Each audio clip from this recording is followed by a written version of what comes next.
Welcome, amazing agents and investors from across the country. Today is Thursday, October 17th, 2019, and this is Mastermind Call number 249.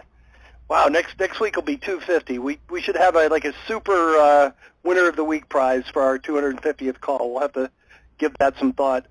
Partners, anything you want to say before we get started? We do have two in the queue. We got room for more. Just hit *6 and hit 1. And we will take your questions one at a time. I have one thing to add.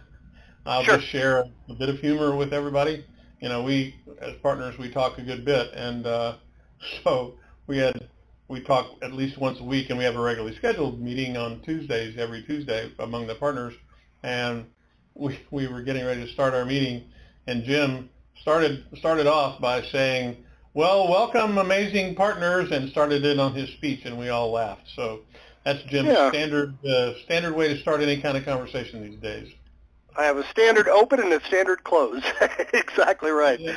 And by the way, we had a great, you're talking about humor, we had a great great role play call yesterday. And it was really kind of fun because we played around with, kind of humorous one-liners to break the tension. We were calling them chatisms, and I actually think we should take some of those and post them for our subscribers. There were some pretty good ones there. So if you missed yesterday's role play call, it's already posted on Facebook and on our website. Chad, anything you want to add? Nope. I was going to remind everybody about the role play. If you missed it, be sure to jump in the archive. It was a unique one. I think we only went through three different scenarios, maybe four, but always interesting how unique and realistic those are. So if you missed it, be sure and catch the replay. And then also, we've got several people in the class. I've sent out a couple emails. Probate Mastery, October Mastery starts next week. So I'm doing it Monday, Tuesday, Wednesday from 2 p.m. until we finish.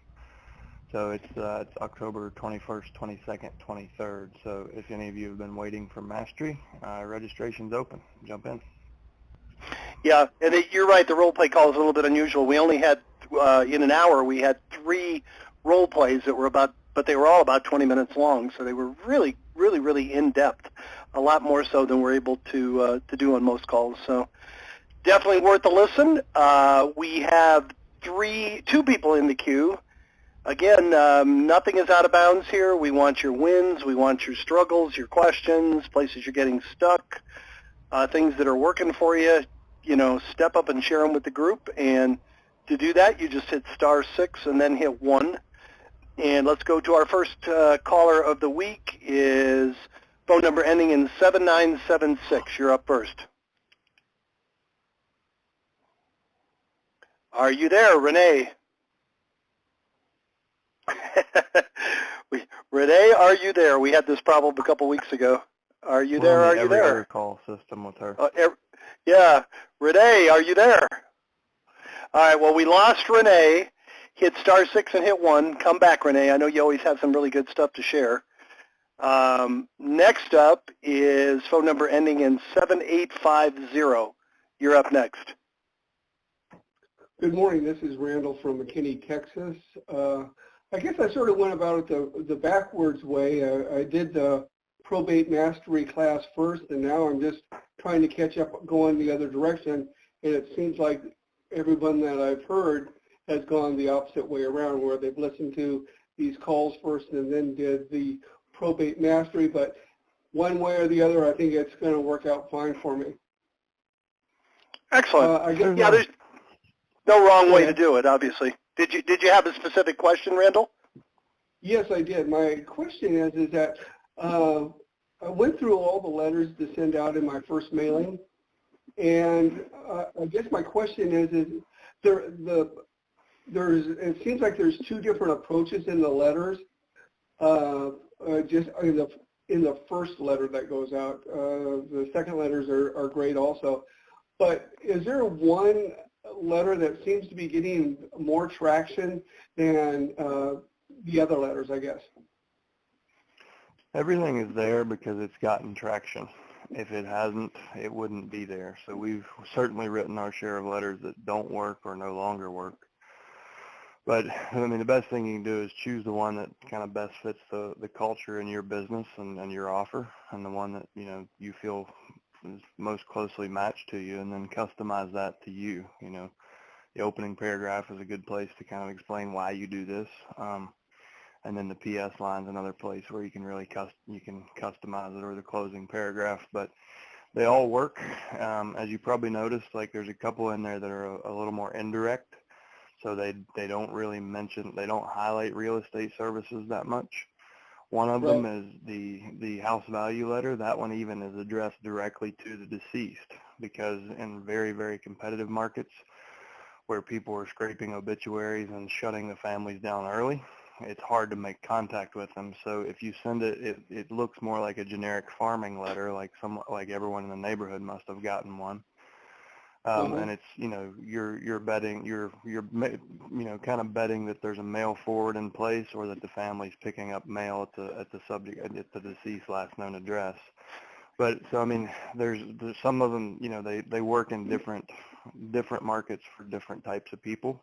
So we try to provide a variety so you can find something you're comfortable with. But everything there will produce results and has produced results. You just have to get one that you're happy with. And a lot of people overthink, direct mail is important, but a lot of people spend way too much time trying to craft the perfect letter when frequency is more important than content. And that's the one thing we've learned. Like if you listen to a lot of the folks that we feature on case studies and the win of the week people, they're showing up early and often. And that's really the biggest thing to focus on, is how can I be there when they're ready. So, and that's the reason we say, a minimum of 3 months of marketing. And if you have the budget, stretch that out even further. Choose a letter you're comfortable with and send it 12 times. You're going to be far more likely. And it's like I said, the frequency seems to be far more important than the copy. And the key to remember there is also that those are there as a guide for you. You may have very specific things that in your market. The more you personalize it to your market, the more responsive it's likely to be. So if there are things that are going on in your particular market that you want to cite in it, they're there for you to customize. And whether, we do them for you or not, you certainly should personalize it to exactly who you are. They're just there as a guide. A lot of times people think, well, I have to send it out just like they wrote it. If you write well and you want to do that, that's fine. If you want our help to do it, you can kind of just tell us what you'd like to say about yourself and your business, and we'll help you get that done. We're here to help you. Okay, I do appreciate it. I noticed that on the portion where it talked about cash offers, that the time varied between 24 hours and 72 hours. I guess that's just, it really doesn't make a difference which time you really put in there. It's just getting the message across that you're able to get them a cash buyer. Yeah, I think what's most important in that specific example is that you choose a number that you can back up. Like if you can't bring a cash offer in 24 hours, you certainly don't want to say that. If you can, then you can highlight that. But just make sure it fits who you are and how you run your business is the important part. Well, my approach that I feel that I would like to take is, seeing that I haven't done any of these transactions as of yet, is just to say that I can bring them a cash buyer and not put a time frame on it and sort of back myself into a corner.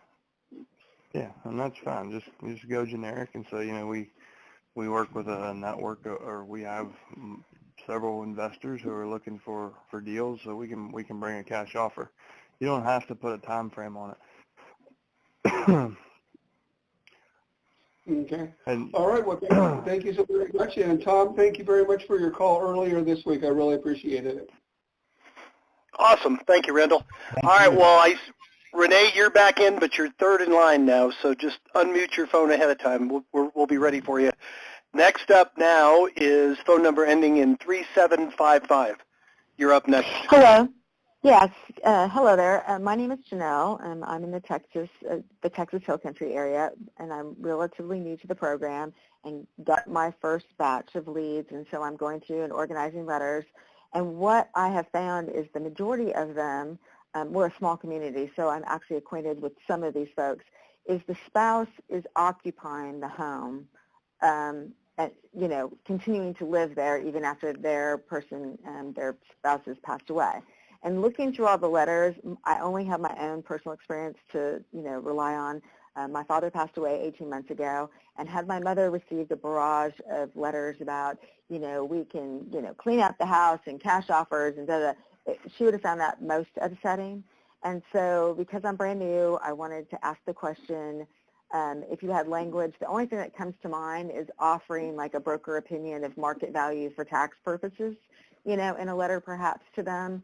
That might be helpful. But, with your experience, have you found anything along those lines? Because these are going to be longer play, I suspect.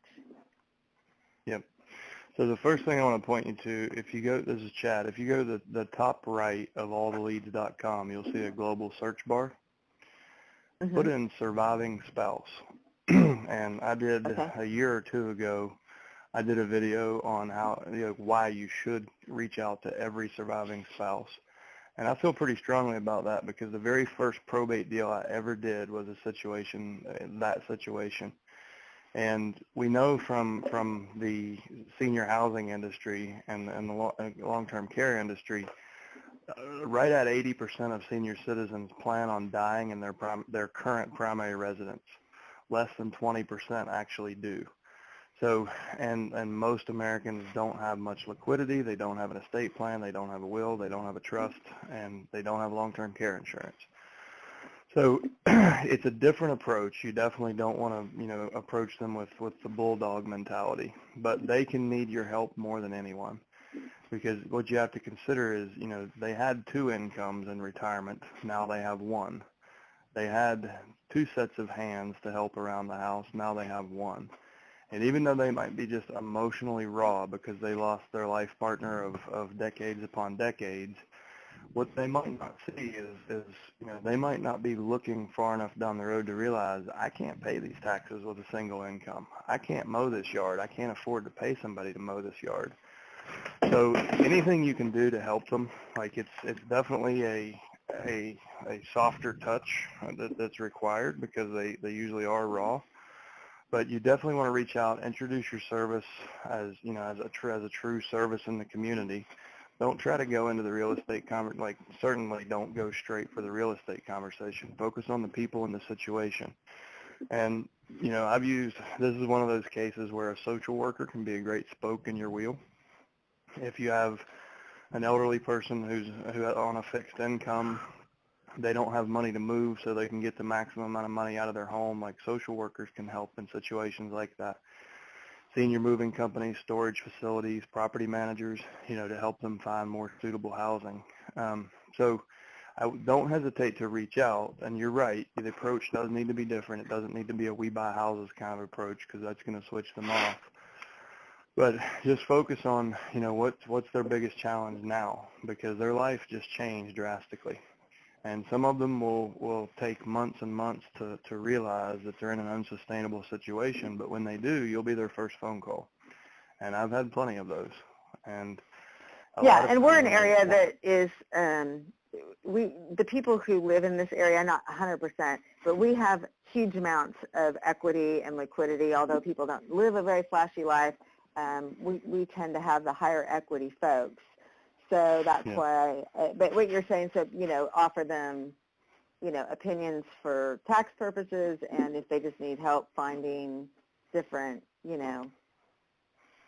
like you say. Yeah, I mean, a great example vendors. of you're on the right track. So, a registered investment advisor can help them look at chances are if they titled their property correctly, then if there was any life insurance or pensions or anything like that, there'll be a transfer on death clause. So it doesn't actually have to go through probate. But a lot of times, the person who survives might not have been who was in charge of finances. So they're like, what do I do with this? So giving them an opportunity to sit down for free with your advisor or your CPA to just understand their options could be that first step of value that really shows them, oh, okay, so she's here to help. Like, or I remember she helped me with that. Wonder if she can help me with the house now, even if that's 8 months from now. Okay. So, all right. Those more so. I mean, I suspect most of the people here, I probably even know their attorneys. I think pretty much all of us had local attorneys listed. So there's some sort of rub there, but just okay. Those ideas. And one thing you might consider too, I mean, the letter that I just referenced, the house value letter, it actually is sent to the decedent. So you could just include the decedent name and the PR's name, like include both spouses, and send that letter. It looks like a general farming letter. So, and it's really playing on the strength of the market. So it can be a much easier way into the conversation if they are thinking about selling or they do need to access equity in their property. That letter will, it'll speak to them. But maybe it's better as a second letter, you think? It just depends. I mean, you take a look at it, and I think it'll be clear to you whether that's a first touch or subsequent. Okay. All right. Appreciate it. All right, excellent. We have 5 more in the queue, guys. We'll leave the queue open for another 10 or 15 minutes, so jump in now. Don't wait and get shut out. Just hit *6 and hit 1. Next hey, I know she's off, Jim. I know she's off, yes, but sir. One thing I'll just mention, and it's important, is that she mentioned that she knows most of those attorneys or has a relationship potentially with those attorneys, and if that's the case, she's way ahead of the game. She should certainly focus some time and energy and look up also the attorney side of what we've been recommending all along in terms of building those relationships, because if you already know those attorneys, getting in front of those relationships is far better way to go do this. Now you're being referred in by that attorney, and if you can show your value to that attorney, she's going to be way ahead of the game. So I'm just suggesting if she's got those relationships in her head and in her experience already, she needs to exploit those for the probate side of it as well. That's highly valuable. Great point. Good idea. All right, next up is phone number ending in 9347. You're up next. Hi. Hi. My name's Margie. I'm in Los Angeles, and I've seen a few of the cases come by, and the administrator is Los Angeles County. And so I'm just curious about how to approach those.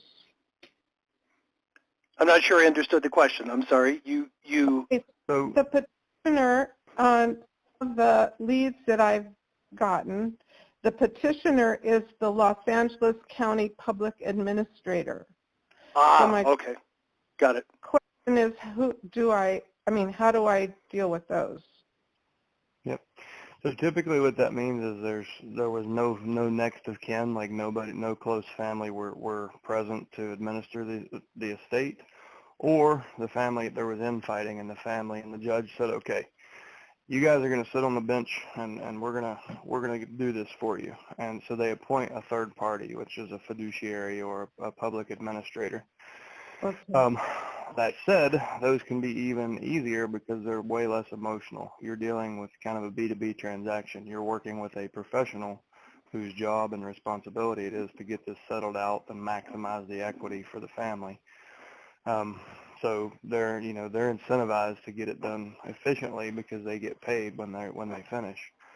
So they can be really, really great relationships to have, as beneficial or maybe even more beneficial than the probate attorneys, because they are professionally doing this.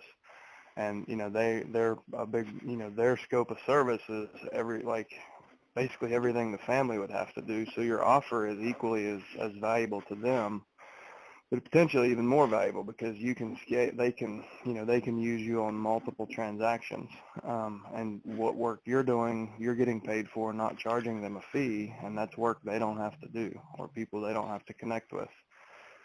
So you definitely want to reach out and make contact with them.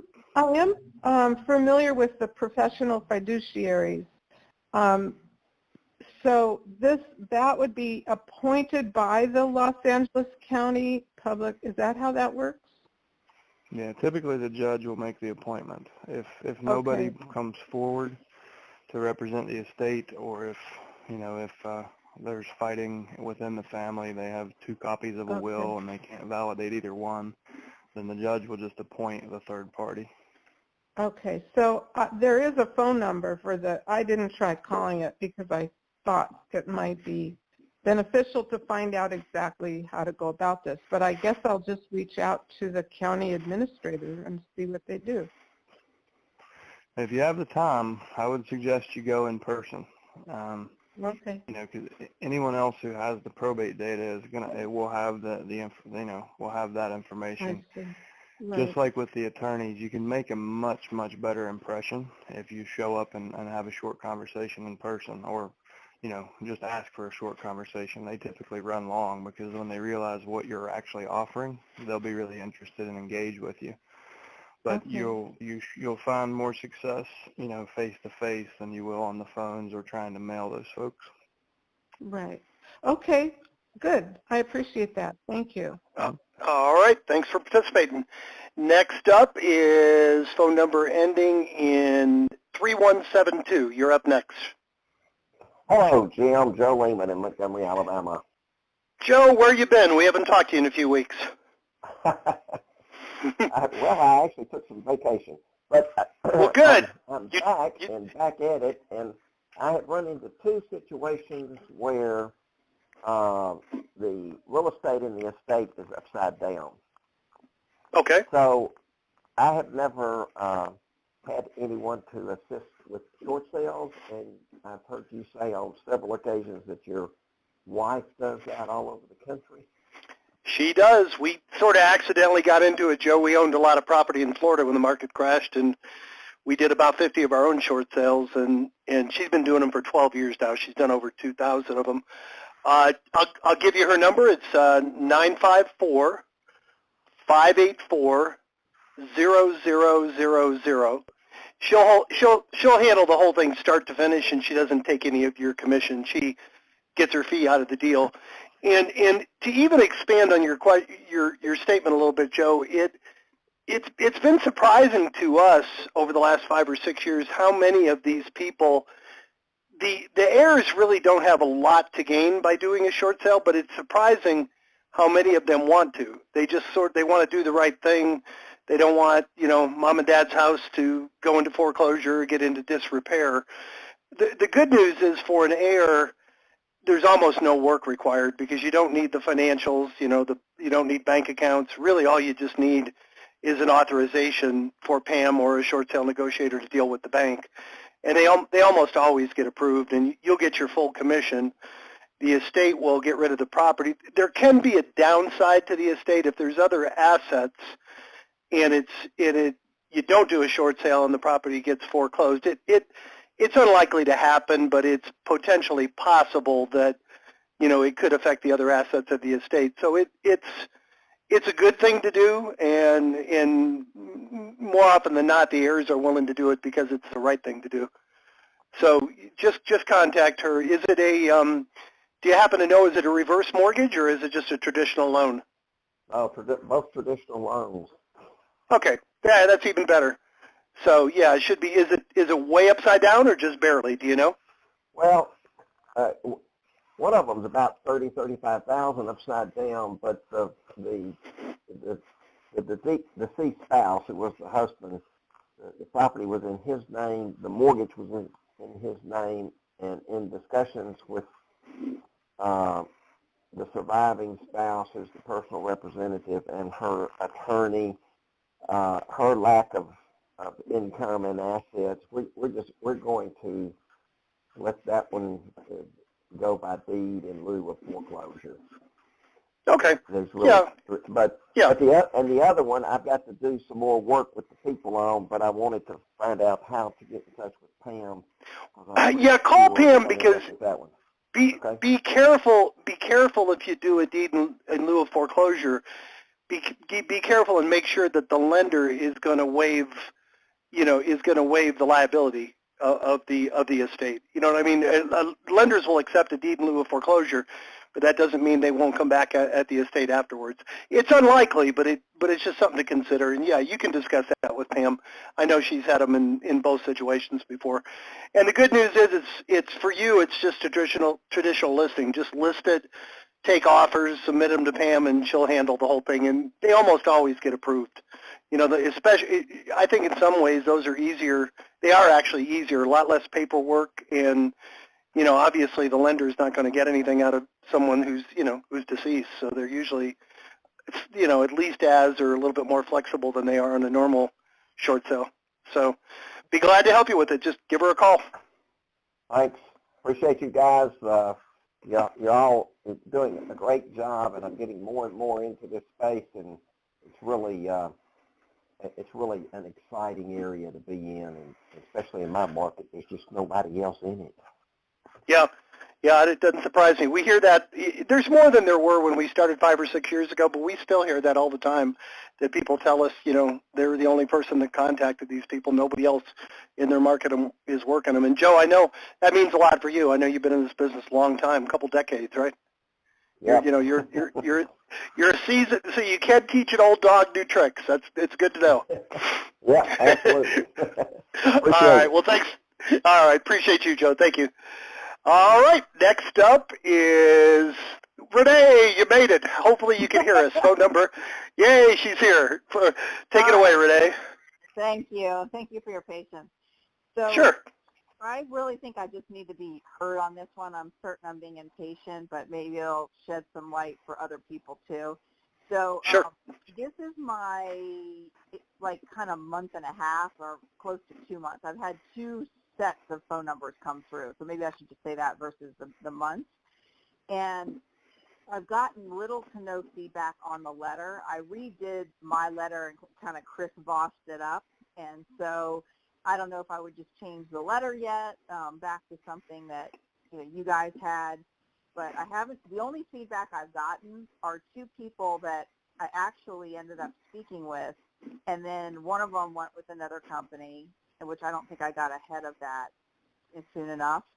And another one said, I'm living in the house, but then called and left a message for me to say, now we're working with a probate specialist. So my question is this, is like, how, with the little time I've been in this, can I get in front of it any sooner other than maybe calling when I get the phone numbers? Like I know that's David Pinnell's approach rather than waiting, the 3 days because I am in LA and it is competitive. People are saying that they're getting a ton of contacts and letters and everything else. So a differentiator, if at all, there outside of possibly door knocking. I noticed that I don't have, phone numbers sometimes for the contact, like at all. So maybe through the attorney. I'm just thinking, like, what's the highest and best use of my time because I haven't yet, quote unquote, gotten a listing.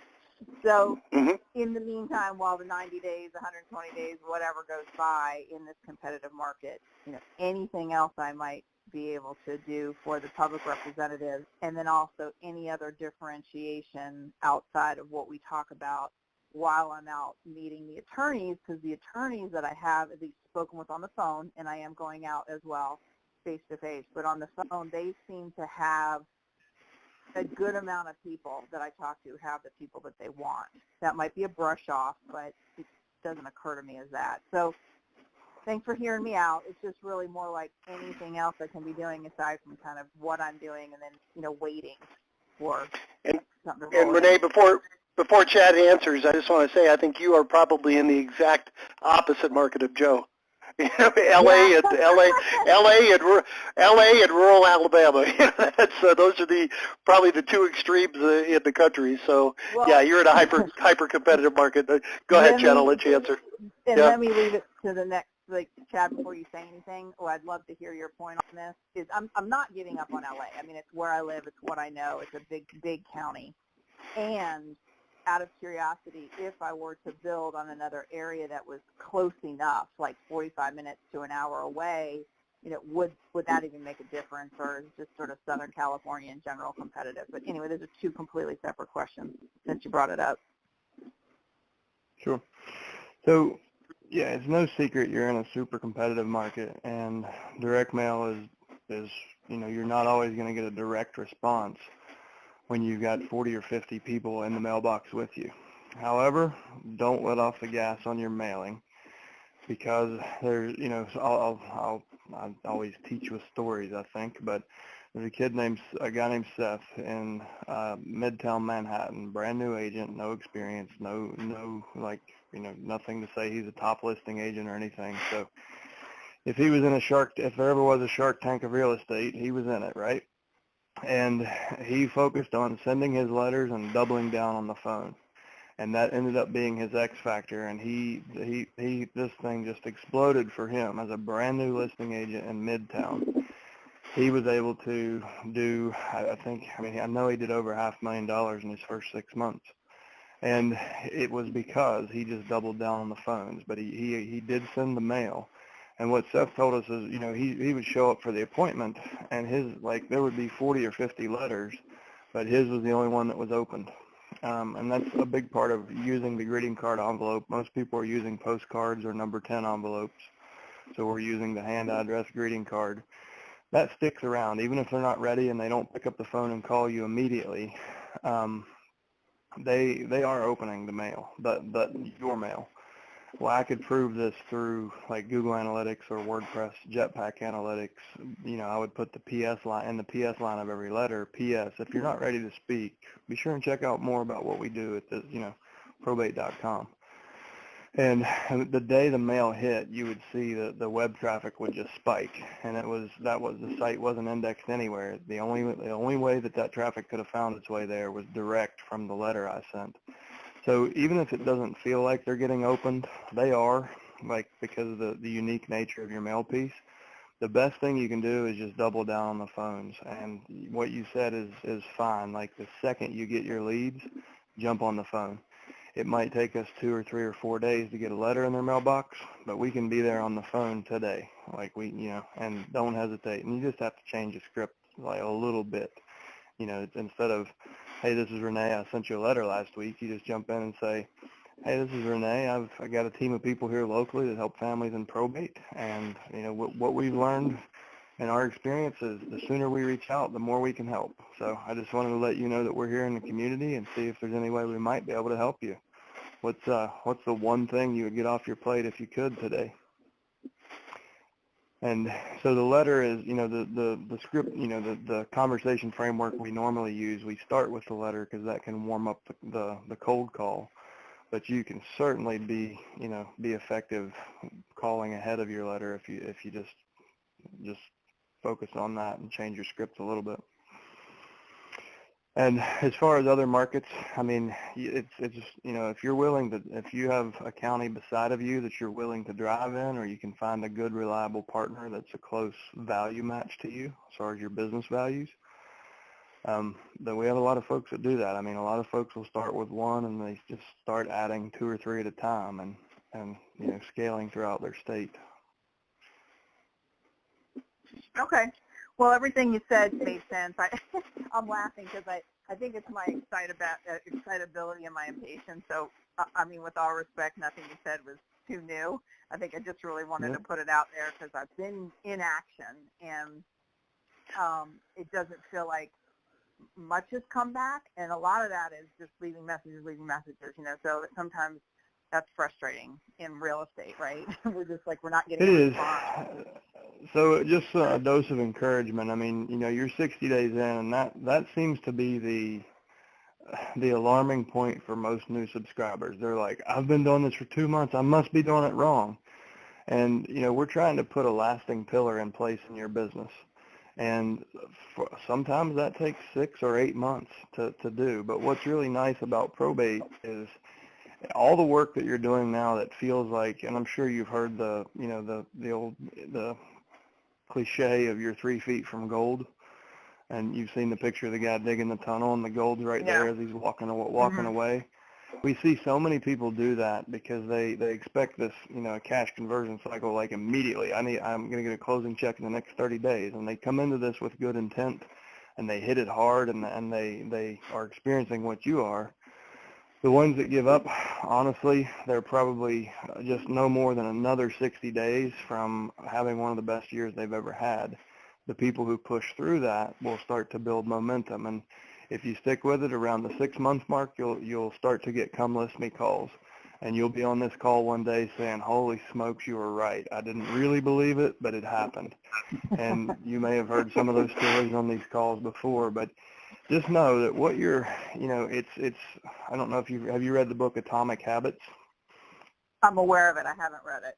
Mm-hmm. Yeah, so you're doing little things correctly that are ultimately getting you to the outcome you want. And if you're not having conversations, it's easy to convince yourself that it's just not working and you are just wasting your time.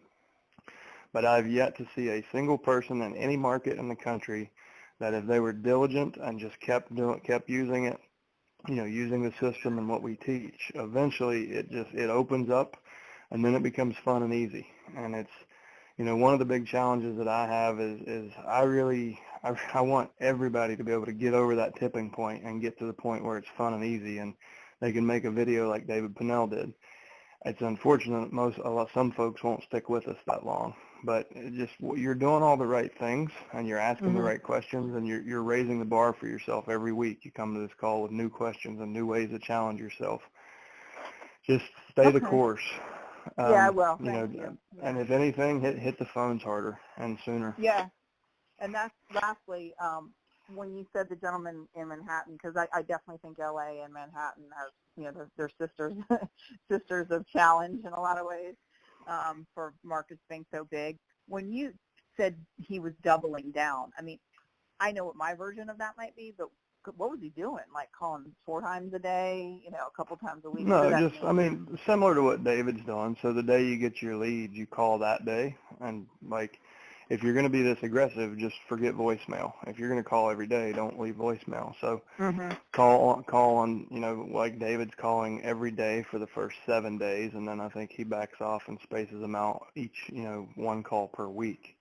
But just get more aggressive, and because that's the biggest challenge in phone prospecting today. Not even with this list, with any list, any industry, is we get bombarded with calls, and a lot of times we don't pick up numbers we don't know anymore, right? Right. So just it's taking us more contact attempts than it ever has in this industry. Yeah. And Jim talks about, he used to make 100 contacts per day before he would allow himself to leave the office. I don't know that any of us can really do that today, like 100 actual contacts. We can make 100 calls easy, but to reach 100 people these days, you almost have to call 500 people to get 100 contacts. Yeah. So just be diligent and persistent and call and call and call and call until you speak with them. And that's especially in markets like New York City and the Denver metro area, places that are hyper competitive. We have folks that are knocking it out of the park, and it's usually just because of tenacity, not that they're saying anything differently. It's just that they have an opportunity to be heard because they made 10 calls instead of 1 call. Okay.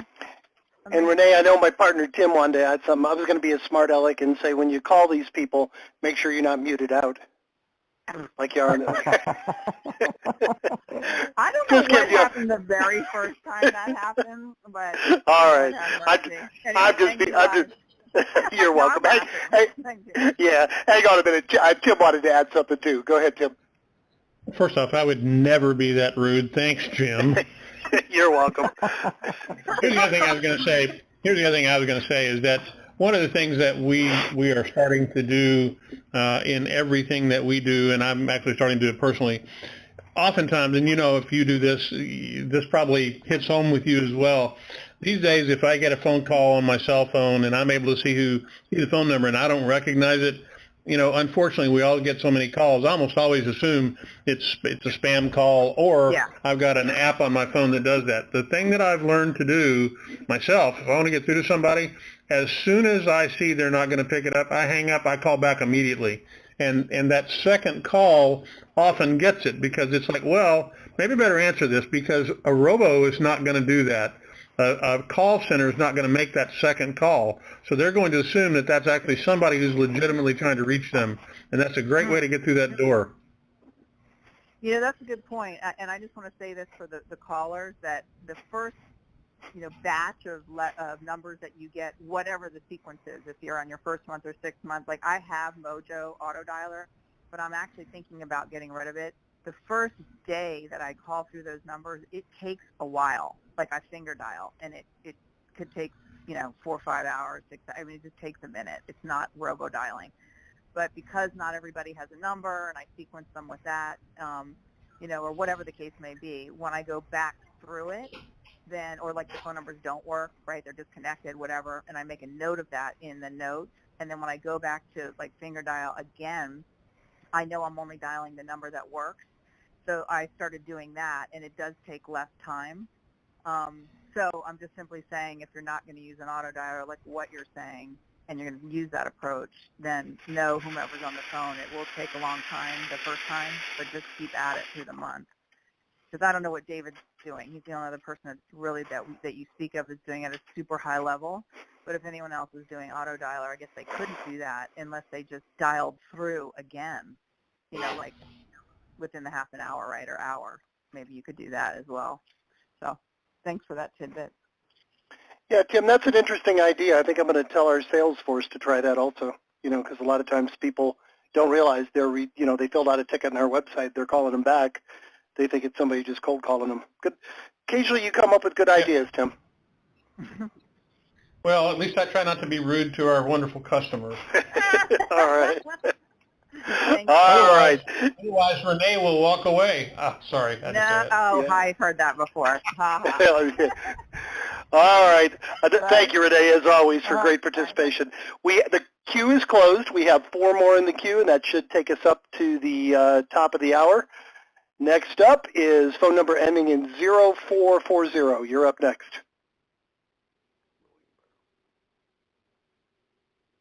Okay. All right. I'll get back to you today, definitely today. Well, thank you. All right. Well, he will get back. Caller, you better hang up quick.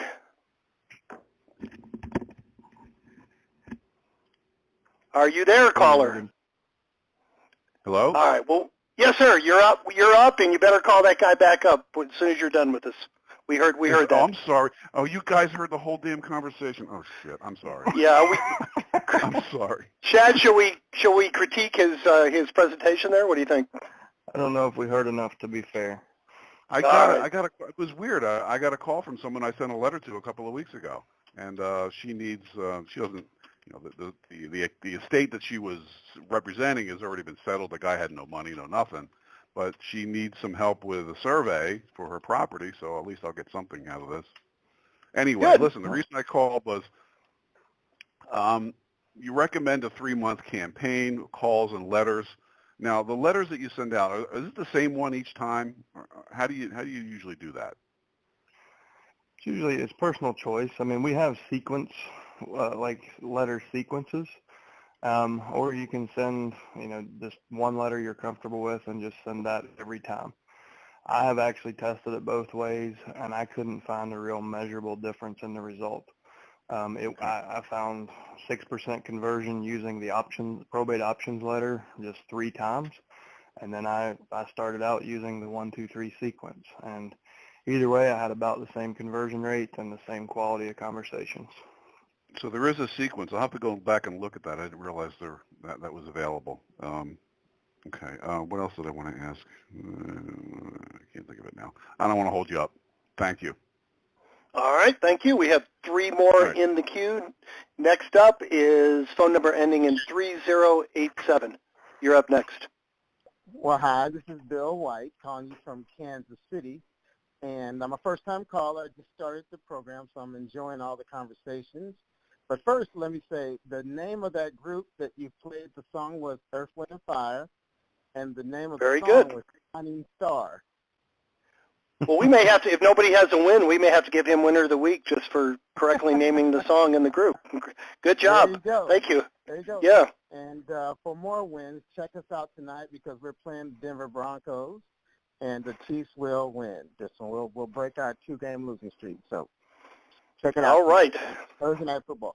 I was just calling. I'm just getting started, and I want to know and hear, if you were just getting started, what are 3 things you would make sure that you did to get off to a great start with the process? Get clear on your offer.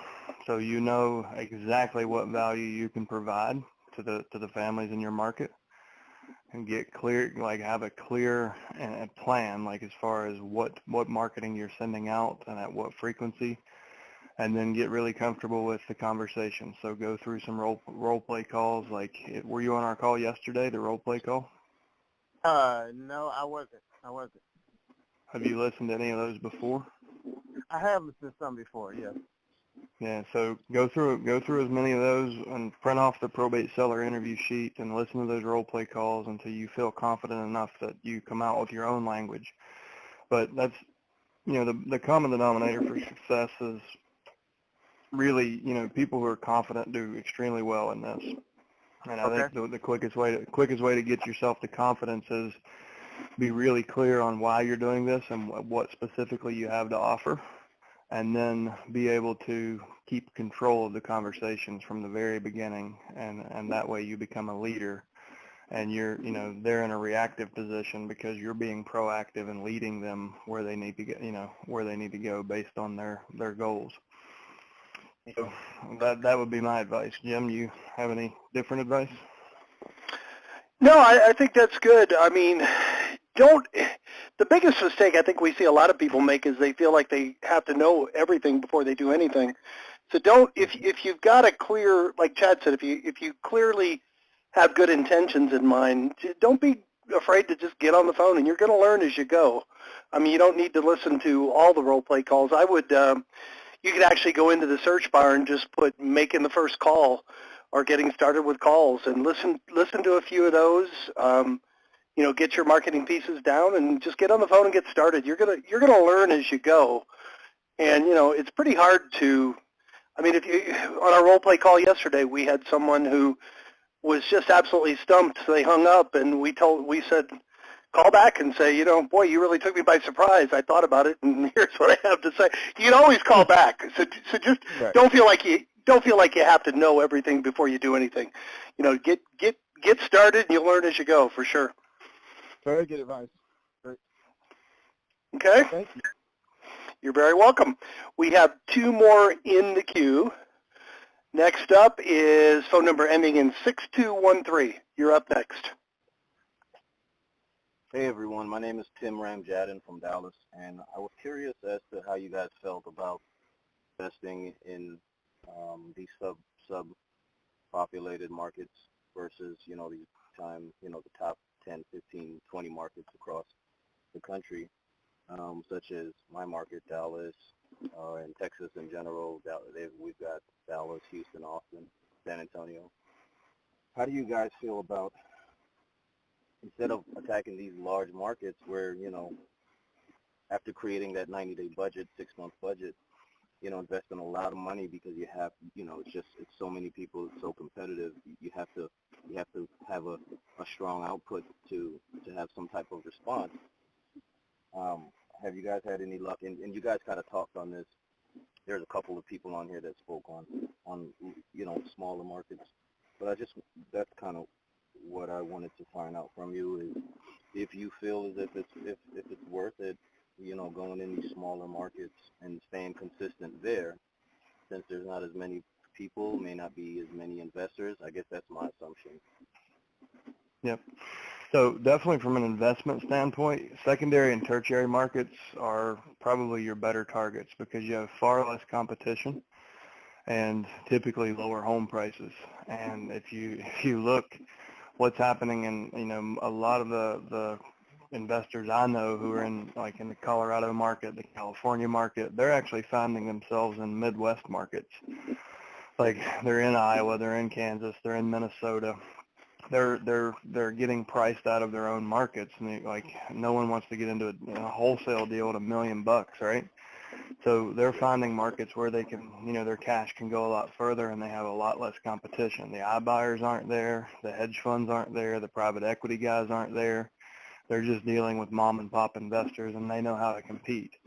So there's a lot of opportunity, a lot of folks who are just focused on competing in the red ocean, like the primary markets. There's a lot of interest, even, and it's catching on now, like developers and multifamily and senior housing, they're all moving to those secondary and tertiary markets now, just because from an investment standpoint, it doesn't paper in the primary market anymore. The big MSAs are pricing people out. So I think you're on the right track. You just need to pick what secondary market around you is the best value. Like, and I mean, Plano is a good example. It might be, Plano is basically merged into Dallas now, but like, that was a good example of a secondary market that, who knew where Plano was 15 years ago. All right. Sure. And I heard just exploded. That's funny you said that. I heard, I don't know who's from Texas. Obviously, you have experience and you know the city, but I heard 15 years ago it was like farmland, or some parts of Plano was like farmland. Yeah, it was. It was a ranch, right? It's not like that now. It looks like New York City or something right now. Yeah, it's like Southern California now. It's like luxury everything, and there's Ferraris driving, McLarens driving around everywhere. So someone spotted that. Someone in the last decade kind of spotted that, and they said, why compete here in Dallas when we can go up the road 20 minutes and just build our own blue ocean? And there's opportunities like that all over Texas. There still are. There's nowhere that doesn't exist, especially in states that have, you guys have great economics behind you right now. So I think you're on the right track, and you can, it's always nice to be a big fish in a small pond, right? And that's what's great about some of these smaller markets. I've got a follow-up question. Earlier on the call, I can't remember who it was exactly. It may have been you or the other gentleman, but someone kind of went through a spiel in regards to a calling script that started out with, hey, I have a team of people in probate here that we're lined up to help you out, kind of thing. I just wanted to give you some feedback that I think that script, I haven't heard anything like that before, and I don't even know how to regurgitate it as far as what was said, but I think that was killer, and I wanted to see if it's all right if I try to test and measure that and with my calls as well. I'm a fan of mass calling. I've got a call center that makes my calls, and it kind of just helps me and my business kind of funnel out and weed out the bad numbers, as well as the people who are completely turned off, to the ones that we'll have a conversation with, So yep. I'd love to try that script out. I don't know if I need to pay for it or something. So here's the deal, man. Like we're big on provide value first. We teach you guys to use that model, so we live up to that. If you go to alltheleads.com, in the top right, you'll see a search bar. Put in role play, and that's going to bring up a bunch of posts. But every month for the last 49 months, we have done an hour-long role play call where we try to pull that conversation apart line by line. And we do our best to explain, not to just tell you what to say, but show you how to say it and explain why we did it that way, so you can develop your own language. But the idea there and behind everything that we teach is really to differentiate yourself. So everyone else is saying we buy houses, we list houses, I, and our approach is much different. We focus on people and situation, and if you focus on people and situation and ask good questions, then you'll get enough information in that engagement. They'll tell you exactly how to be the perfect fit for them. So that's what we focus on. Rather than going straight to the real estate, we go to the people, we learn about the people in the situation, and then we quickly segue to real estate. But type in role play in the top right and listen to a couple of those calls. 2 or 3 hours in, I think you'll be you'll. It sounds like you're similar values to us and everybody on this call. So I think you'll really get a lot from those. All right, I appreciate it. All right, and I know Tim. Yeah, absolutely. And what Chad said, you'll hear that script in there, and it's really not so much a script as it is. It's a guideline, for the conversation. But you'll hear different versions of it, but it always covers the same thing. So it's easier to internalize something if you really understand, why it's being done. And that's you'll not only get the script out of those role play calls, but you'll get that also. And Tim, I know you wanted to make a comment also. Yeah, I was just going to point out that in a very competitive market, the real issue that you need to be aware of is that the majority of the people who are going to be your competitors in that marketplace, they're banging away that first month. So, you got a lot of competition for that first letter that you send out, first call that you make, any of that stuff. The longer you persist in that, the less your competitors are going to be there. And by the third or fourth month, you're probably the only person that's going to be playing. So the point I'm trying to make is those leads season very well. And we often talk about going back to the older leads, and we're actually going to put a program together that literally goes back and specifically deals with more seasoned leads. So leads that are 4 to 6 months out, they may have finally gotten tired of letting the house sit there. They may have finally gotten around to moving stuff out of it. They may have dealt with the emotional trauma as part of it, and now you're the only person who's reaching out to them. And the whole objective here is to be top of mind at the right time. So that's also an opportunity to take some of the older leads that you have and go back and shoot them a letter out and see if you get a response back. You mentioned that you got a response back to a letter. You'll get some if you do that as well. Well, that's a great point. So while you're working the less competitive markets, your own market is much less competitive if you go back far enough. I found that out myself in my market. Every once in a while, I'll just start calling 1 to 2 year old leads, and it absolutely amazes me how many people will say, a year ago everybody was calling the mail-in, nobody's contacted me in a year, so that's a great point. Wow. Now they're ready. Now, I mean, sure, 80-90% of them are going to be sold, but 10 to 20% that haven't, you've got zero competition, and by now they're finally ready to do something. So that's a great point, Tim. You have 2 great points today, Tim. Keep it up. You guys aren't talking to me, right? No, I was talking to my partner, Tim. I was just complimenting. That was a great point. Did you have something else, Tim, that you wanted to add, or another question? Yes, sir. I just wanted to kind of piggyback off what I said. The reason I'm considering the second market is because I'm a little afraid of approaching this, for 3 to 6 months. And yeah, I'll dump out X amount of dollars, but from my experience, I may get a deal, and it'll be a great deal. But the problem is the deal when it comes within that 6-month time frame, especially if it's closer to the latter time of that budget. The problem is once that deal comes in, it may not be able to sustain a new 6-month campaign. So I don't want to find myself in that situation where I'm putting all my eggs in a basket with these big markets and, planning to get a return within the next 6 months, sure. Worst case scenario, several returns in the next 6 months. But once it happens, I'm kind of like, okay, I got my money back, I made some money, now I need to think of something else because I can't afford this another 6 months. So I just wanted to kind of make sense of why I'm even thinking about these secondary markets. But and Tim, I'm assuming you're not a subscriber now, correct? No, sir. I literally have been accessing the counties throughout the country that will allow me to access probates, and I've made calls to the counties to see if I can get it manually for the ones that you can't get online. And all of that research and time and effort has led me to your website. I gotcha. You know what? I'll have someone, if it's okay, right after this call, I'll have someone reach out to you, because a good plan for you might be, maybe get 1 set of current leads and then get 4 or 5. We can get you the older leads at a substantial discount, so your marketing budget won't be so high.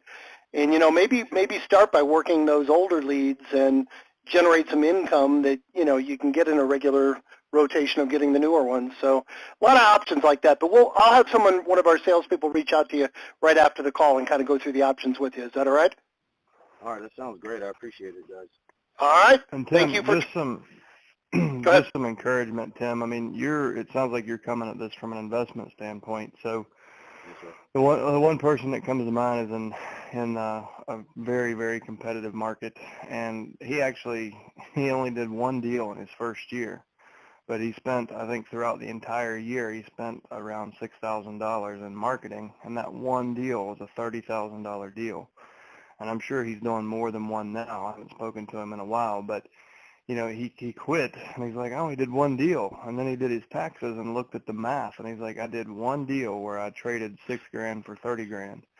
So it can sometimes feel frustrating and feel like you're gonna run out of money. But the spreads in these, especially from an investment standpoint, 1 deal can take you a long ways and give you a massive ROI.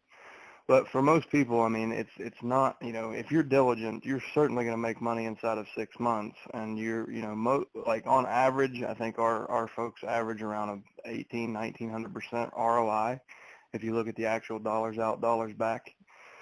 So, I mean, it's good to be cautious as you're getting into something new like this, but I think you'll be just fine. Like one deal will prove to you that this is sustainable for as long as you want to be doing it.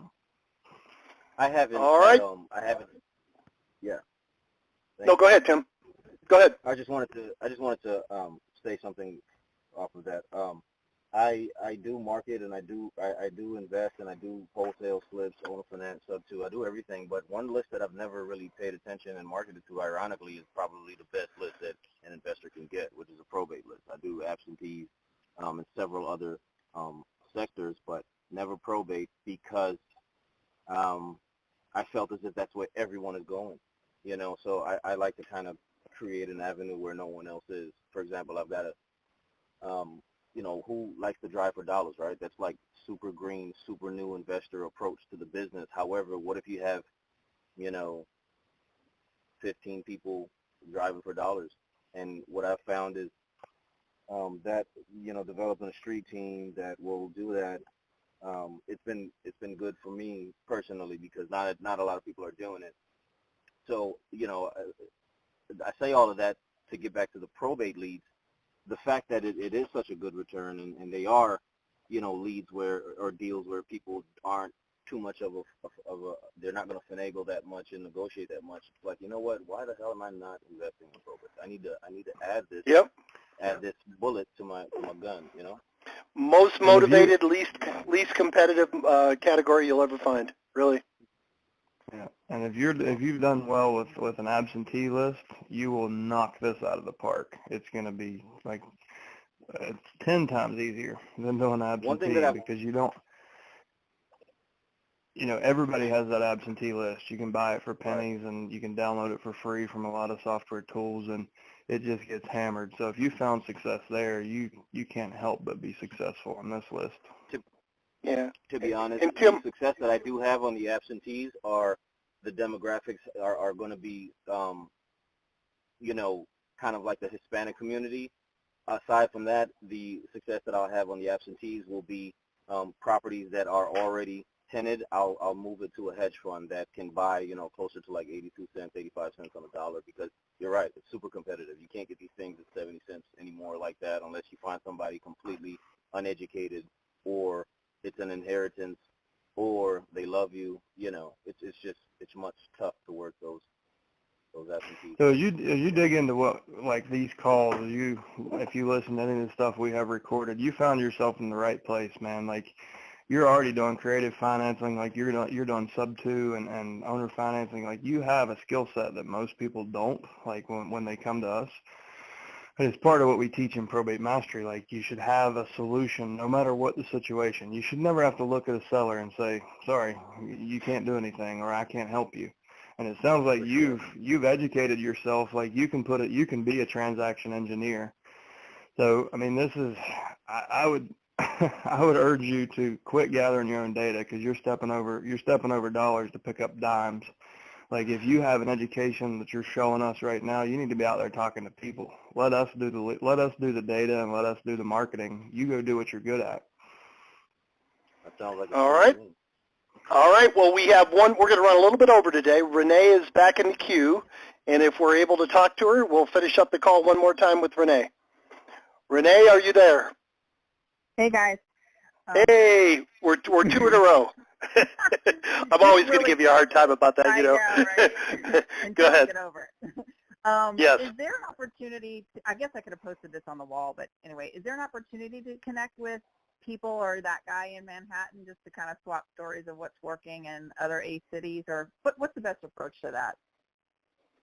So that's a big reason, you know, when we first set up the Facebook group, which is All the Leads Mastermind, if anyone's listening that's not a member, you know, jump in there and post and say, you know, what market are you in and what are you finding to work in your market, and start the conversation, because we don't get everybody to this call like some of our most successful subscribers. don't make it back to these calls as often as we'd like because they're out doing deals. But they do engage in that group quite a bit. And, you know, usually after hours, there's a lot of conversation. So I would post up in there and say, hey, listen, guys, let's see what's working in different cities and help each other. Yeah, I would post something in there. If you're in a competitive market like I am, let's talk. You know, and right. you'll have people that'll raise their hand and offer to connect with you for sure. Okay, perfect. Thank you. All right. Awesome call, guys. Thank you. I appreciate, I want to end this call like I always do. I want to thank each and every one of you for taking a little over an hour out of your week to be here. I want to particularly thank the 8 or 9 people that actively participated today. And I want to challenge each of you, take one idea, one thought, one thing that inspired you on this call, go out and put it into practice and come back next Thursday and share your results with the group. Thank you so much, guys. Make it a great week, and we will talk to you next Thursday. Take care.